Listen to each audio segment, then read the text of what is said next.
11 জাতের 12 মাসি আম। নতুন জাতের এ আম বছরে 3 বার ফলন দেবে। চট্টগ্রাম থেকে চৌধুরী ফরিদ জানাচ্ছেন। চট্টগ্রাম পাহাড়তলী কৃষি গবেষণা কেন্দ্রে দীর্ঘদিন গবেষণা চলছিল 12 মাসি বাড়ি 11 জাতের আম নিয়ে। গবেষণার সকল পর্যায়ে এসেছে সাফল্য। বিজ্ঞানীরা বলছেন আমটি যথেষ্ট রসালো ও সুমিষ্ট। সুন্দর একটা জাত আমরা চাচ্ছি আসলে কৃষকদের মাঝে এটা ছড়াই দিয়ে সারা বাংলাদেশে। এবং এই গবেষণার সাথে এটা রিলিজ হওয়ার সাথে আমরা আর একটা গবেষণা হাতে নিয়েছি, আমি আর এই হৈমন্তী বড়ুয়া। সেটা হলো যে আমরা এই জাতটা দেখেন আমরা এই সিজন আম পাচ্ছি, বাট অন্য যে আমাদের যে অন্য আরো 10টা ভ্যারাইটি আছে সেগুলো কিন্তু এই অফ সিজনে আম আসে না।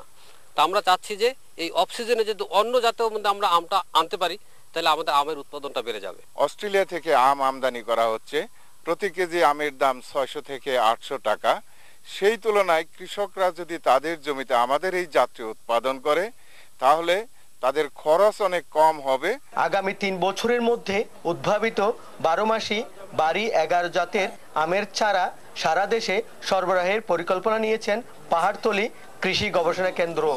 এই জন্য নতুন করে তৈরি করা হচ্ছে মাতৃবাগান। ব্যক্তিগতভাবে বাগানে করতে পারেন, বাণিজ্যিকভাবে করতে পারেন, তাহলে তিনি অনেক কয়েকটা দিক দিয়ে লাভবান। বাড়ি 11 জাতের আম চাষ শহর ও গ্রাম পর্যায়ে ছড়িয়ে দেওয়ার উদ্যোগের কথা জানিয়েছেন জেলা প্রশাসক ও চট্টগ্রামের মেয়র।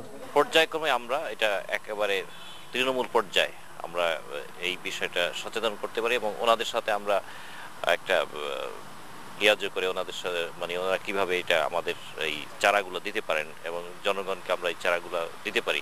এটা যখন সারা বাংলাদেশে ছড়িয়ে পড়বে তখন আর বাংলাদেশে আম অন্তত আমদানি করতে হবে না। অত্যন্ত দেখতেও দৃষ্টিনন্দন আর এটা সুস্বাদু। অমৌসুমে আমের ফলন উপলক্ষে চট্টগ্রামের পাহাড়তলী কৃষি গবেষণা কেন্দ্রে অনুষ্ঠিত হয়েছে মাঠ দিবস। চট্টগ্রামের পাহাড়তলী কৃষি গবেষণা কেন্দ্র থেকে চৌধুরী ফরিদ, চ্যানেল আই।